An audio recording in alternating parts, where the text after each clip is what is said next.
Hello, everyone. Welcome back to Hana's English Corner. I'm Hana, and this is your little moment to relax, smile, and learn some real English you can actually use. And I'm Ethan. Here we don't chase perfect grammar. We focus on real life English, the kind you can use in everyday conversations.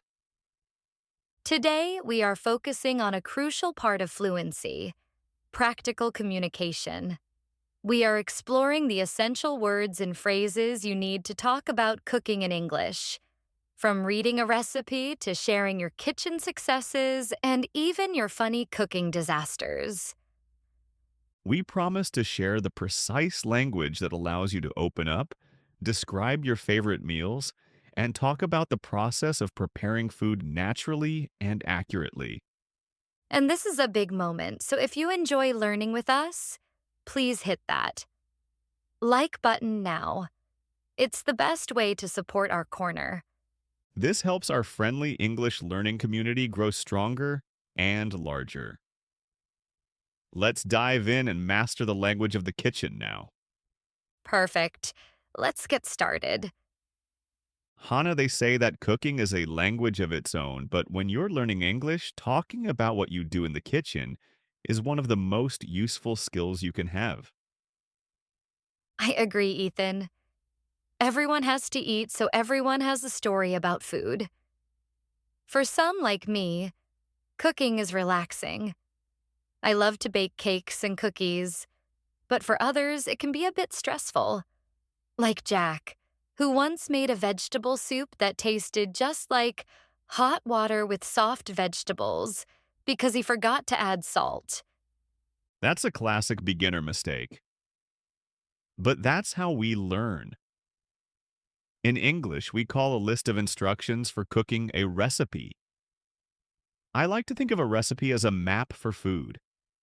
It tells you exactly what ingredients you need, like flour, sugar, or fresh tomatoes, and what to do with them. That's a great analogy. And speaking of ingredients, the word fresh is so important. It means the food is new, not from a can or a jar. Fresh food almost always tastes better. But to make a recipe work, especially in baking, you have to measure your ingredients carefully using a measuring cup or a spoon. Baking is more like a science than just throwing things in a pot. I'm definitely more of a throw things in the pot kind of cook.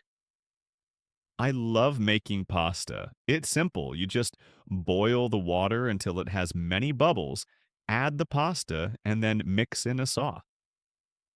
But if you want to cook something in a pan with hot oil, like an egg or a chicken patty, then the word you need is fry. Patty is such a specific word. It's that flat, round piece of meat you find in a burger. And while you're frying that patty or boiling that soup, the most important tip is to taste your food. Just a little taste with a small spoon helps you know if it needs more salt or pepper before you serve it. That is the secret to moving from an interesting meal to a delicious one. We also have different kitchen tools to help us. Some people love their toaster for a quick breakfast, while others rely on their rice cooker for perfect rice every time. My favorite tool is the oven because I can roast vegetables until they are crispy on the outside and soft on the inside. You make it sound so easy, Hana. But even for experts, things go wrong. Like the first pancake rule, like the first one is always for the pan because it's never quite right. We call these learning experiences rather than disasters. The goal is to have pleasure in the kitchen, doing something that makes you happy. So, to our community, remember that cooking, like English, takes practice. Don't be afraid to make a soup that tastes like water or a black pancake. It's all part of the journey. Your homework today is to practice your output. Go to the comments and share with us. What is your favorite simple meal to cook? Is it a quick sandwich, A bowl of rice with eggs or a family recipe you love? We read every single comment. We want to hear about your favorite meals and your best kitchen tips. Thank you for spending this time with us. It's a joy to share these tasty English words with you. We're proud of you for showing up and for making English a part of your daily life. See you next time on Hana's English Corner. Take care, stay kind, and happy cooking. One small step is all you need. And remember, keep your English alive every single day.